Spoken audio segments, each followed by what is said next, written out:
Pretty good news for the market this morning. What's going on, guys? It's Ricky with TechBot Solutions. Here is your quick market update. Today's Wednesday, August 12th. Let's go ahead and jump right into it. CPI data report came in as expected. We went from 3.5% overall inflation down to 3.4%, just as markets were anticipating. As soon as the report came out, we gapped up, then we gapped down, and then it rallied into the open. And then shortly after, again, we talked about this in the CPI live stream that we hosted. We've seen it many times where, pre-market session, things might look very bullish or bearish, but as soon as markets open, direction or sentiment begins to shift.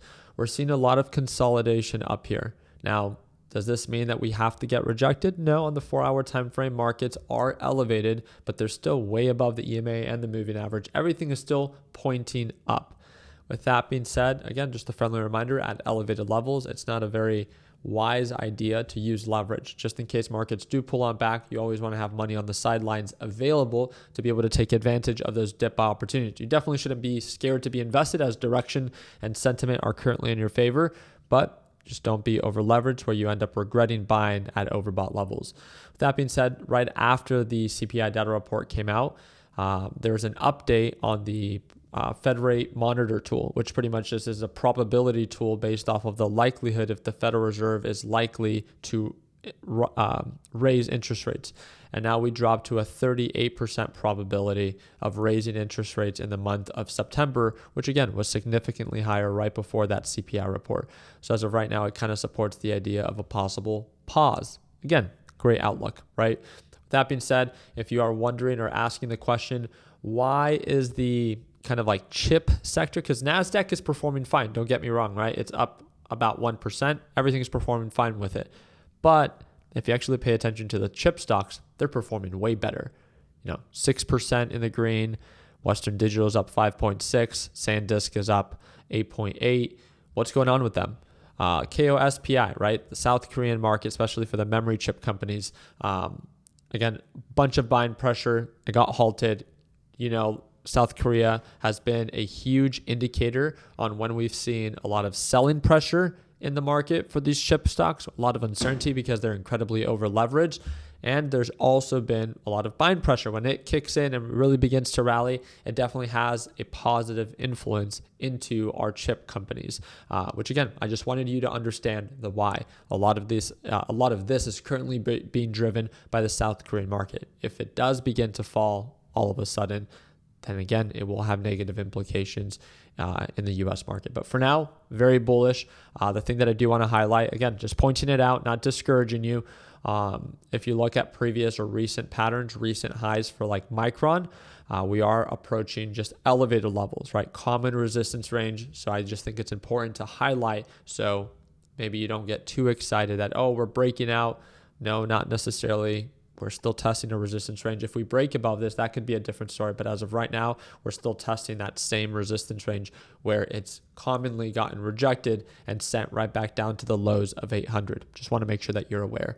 On top of that, not good news, but the Japanese 2-year bond yields have hit 1.65% today, a 31-year high. Bonds are trading like meme stocks right now. The idea behind this is that, remember, when the Japanese yield begins to creep up higher, most likely Japan has one of two options. They can intervene and begin to raise interest rates, and or they can begin to inject more money to help support the Japanese yen.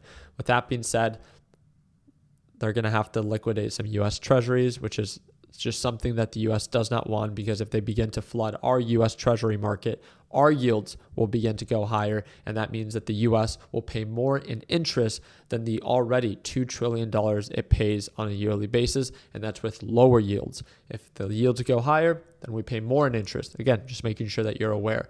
And gold futures, right? Gold is surging right now. So gold-based ETFs are performing very well. Just want to make sure that you guys are well aware. And of course, oil, based off of this peace deal, supposedly oil, has tried to drop, but Iran even confirmed this morning that there is no plans for discussions with the U.S. on a peace agreement. Yet, again, remember, markets sold off last week for oil and then began to recover this week once it was confirmed not true.